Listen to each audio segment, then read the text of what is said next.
రాజనగరం నియోజకవర్గంలోని కోరుకొండ మండల కేంద్రంలో వైఎస్ఆర్ కాంగ్రెస్ పార్టీ 16వ ఆవిర్భావ దినోత్సవ వేడుకలు ఘనంగా నిర్వహించారు. కోరుకొండ బస్టాండ్ వద్ద ఏర్పాటు చేసిన ఈ కార్యక్రమానికి మాజీ ఎమ్మెల్యే, వైఎస్ఆర్సీపీ యువజన విభాగం రాష్ట్ర అధ్యక్షుడు జక్కంపూడి రాజా ముఖ్య అతిథిగా హాజరయ్యారు. ముందుగా పార్టీ జెండాను ఆవిష్కరించి దివంగత నేత డాక్టర్ వైఎస్ రాజశేఖర రెడ్డి విగ్రహానికి పూలమాలలు వేసి నివాళులర్పించారు.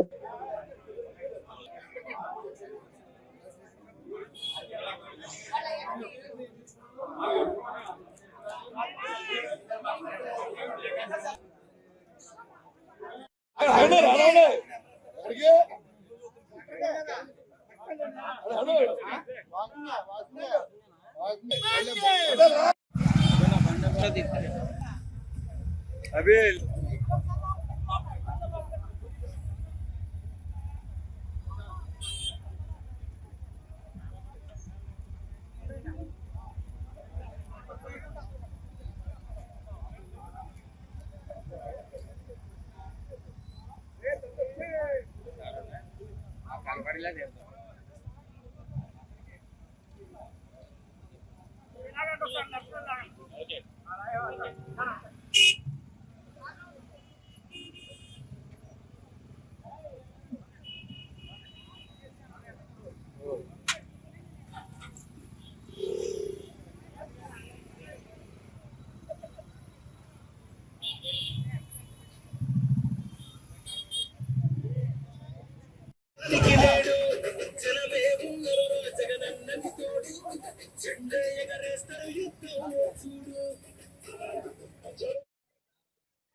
సార్ రాజా గారు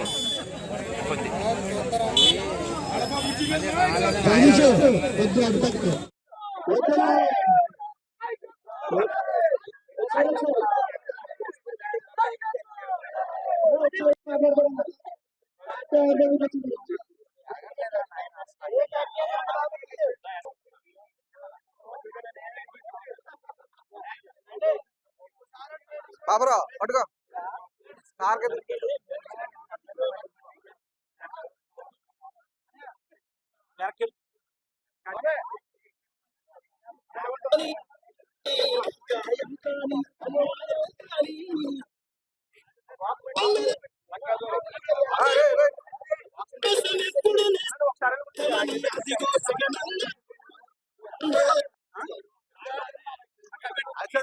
అన్నా అలాగే వెళ్ళండి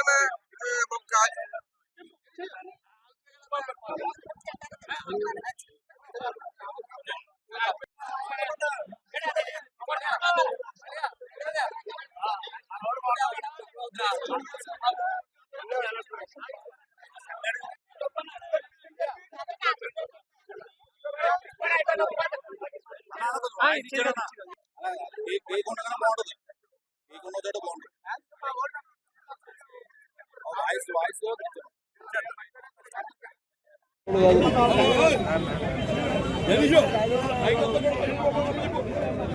బైక్ ఏదండి సార్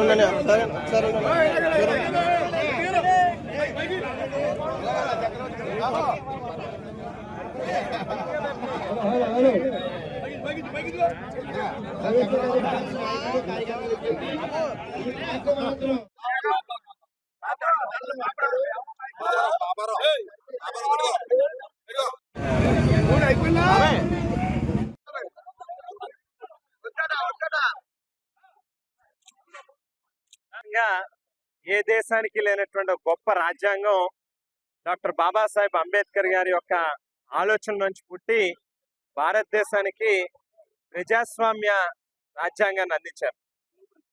మరి ఆ రాజ్యాంగ స్ఫూర్తితోనే అనేక రాజకీయ పార్టీలు అనేటువంటివి పుట్టుకొస్తూ ఉంటాయి. మరి సహజంగా చాలా రాజకీయ పార్టీలు కొత్తగా పెడతా ఉంటారు, కాలగర్భంలో కలిసిపోతూ ఉంటాయి. ఒకానొక సమయంలో ప్రజలు మర్చిపోయేటటువంటి పరిస్థితి వస్తూ ఉంటుంది. కానీ ప్రజల యొక్క భావోద్వేగాలతో ఏదైతే ఆవేళ రాజశేఖర రెడ్డి గారు ప్రజలకు ఎంతో గొప్ప పరిపాలన అందించారో, వారి యొక్క ఆశయాలను ముందుకి తీసుకువెళ్ళడం కోసం వారి మరణానంతరం వారు భౌతికంగా మనకి దూరమైనప్పటికీ కూడా వారి యొక్క ఆశయాల్ని బ్రతికించాలి అనేటువంటి గొప్ప సంకల్పంతో రాజశేఖర రెడ్డి గారి యొక్క తనయులు జగన్మోహన్ రెడ్డి గారు వైఎస్ఆర్ కాంగ్రెస్ పార్టీని స్థాపించి ఎన్నో సమస్యలు ఇబ్బందులు ఎదుర్కొన్నప్పటికీ కూడా అవేవి లెక్క చేయకుండా ప్రజల పక్షాన నిలబడి పోరాడారు కాబట్టే ఇవాళ భారతదేశంలోనే ఒక బలమైనటువంటి రాజకీయ శక్తిగా వైఎస్ఆర్ కాంగ్రెస్ పార్టీ ఆవిర్భవించింది. మరి ఆవేళ అధికారంలో ఉన్న 5 ఏళ్ల కాలంలో ప్రజలకు అనేక సంక్షేమ పథకాలను అందించాం. ఏ రకంగానంటే ప్రజల ముంగిట్లోకే వారి గడప వద్దకే వెళ్ళి ఏ ఒక్కరికి కూడా ఒక పైసా కూడా లంచం ఇవ్వాల్సినటువంటి అవసరం లేకుండా కులాలకి, మతాలకి, ప్రాంతాలకి, రాజకీయాలకి, పార్టీలకి అన్నిటికీ అతీతంగా అర్హత మాత్రమే ప్రామాణికంగా తీసుకుని ఆవేళ 2,70,000 కోట్ల రూపాయలు ప్రజలకి డీబీటీ ద్వారా మంచి చేయడం జరిగింది. అదే రకంగా గ్రామ స్థాయి నుంచి గ్రామ సచివాలయాలు కావచ్చు, వైఎస్ఆర్ హెల్త్ క్లినిక్లు కావచ్చు, లేక రైతు భరోసా కేంద్రాలు కావచ్చు, రోడ్లు, డ్రైన్లు, వాటర్ ట్యాంకులు ఇట్లా చెప్పుకుంటూ వెళ్తే అనేక కార్యక్రమాలు గ్రామ స్థాయి నుంచి మొదలుపెట్టి రాష్ట్ర స్థాయిలో పోర్ట్లు కానీ, మెడికల్ కాలేజీలు కానీ, ఇండస్ట్రీలు కావచ్చు పెద్ద ఎత్తున తీసుకొచ్చి రాష్ట్రాన్ని ఒక అభివృద్ధి పదంలో ముందుకు నడిపించడం జరిగింది. పరిపాలన పరమైనటువంటి అనేక సంస్కరణలు తీసుకొచ్చి ప్రజల ముంగిట్లోకే పాలన ఉండాలి అనేటువంటి ఉద్దేశంతో ఓ నిర్దిష్టమైనటువంటి కాల సమయంలో ప్రజలు ఏదైనా ఒక గ్రీవెన్స్ పెడితే వాటిని ఇంత సమయంలోపు పని పూర్తవ్వాలి అని చెప్పి ఆవేళ గ్రామ సచివాలయ వ్యవస్థను తీసుకుని రావడం, స్పందన కార్యక్రమాన్ని చాలా నిర్దిష్టంగా వాటిని ఒక బలమైనటువంటి వ్యవస్థలుగా నడిపించడం జరిగింది. మరి ఆవేళ రకరకాల వింత చావులు వింటా ఉన్నాం మనం అందరం కూడా. మరి వీటి మీద ప్రజల్లో వస్తా ఉన్నటువంటి వ్యతిరేకత, ఎవరైనా తిరగబడి ప్రభుత్వాన్ని నిలదీసి ప్రశ్నిస్తే వాళ్ళ మీద కేసులు పెడతారు, కోర్టులు చుట్టూ తిప్పుతారు, జైళ్ళకు పంపిస్తారు, నోర్లు మూయించాలి, గొంతు నొక్కాలి అనేటువంటి ప్రయత్నం జరుగుతూ ఉంది. వేళ వైఎస్ఆర్ కాంగ్రెస్ పార్టీ ఆవిర్భావ దినోత్సవం సందర్భంగా తెలుగుదేశం పార్టీకి కానీ, జనసేనకు కానీ, బీజేపీకి కానీ ఒక్కటే హెచ్చరిస్తా ఉన్నాం.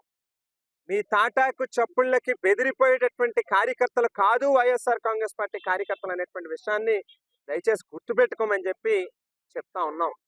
ఈ పార్టీ పుట్టికే ఒక పోరాటంతో, ఒక యుద్ధంతో ప్రారంభమైనటువంటి సైన్యం ఇది వైఎస్ఆర్ కాంగ్రెస్ పార్టీ సైన్యం. మీరు చేసేటటువంటి అరాచకాలకి, మీరు చేసేటటువంటి అడ్డగోలు పనులకి ఖచ్చితంగా తిరుగుబాటు అనేటువంటిది ప్రజల్లోంచి వస్తుంది. బహుశా అధికారం అనేటువంటి శాశ్వతమేమో, ఏం చేస్తే అది చెల్లుబాటు అవుతుంది అనేటువంటి ధోరణిలో మీరు చేస్తా ఉన్నటువంటి పనులు ఖచ్చితంగా మీరు ప్రారంభించినటువంటి సంస్కృతి సాంప్రదాయాలు మీ మెడలకే చుట్టుకుంటాయనేటువంటి మాటని కూడా ఈ సందర్భంగా తెలియజేస్తూ, గడిచినటువంటి 2 ఏళ్లుగా ముఖ్యంగా రాజానగరం నియోజకవర్గంలో పూర్తిగా అభివృద్ధి అనేటువంటిది కుంటుపడింది. ఏదైతే ఆవేళ అధికారులు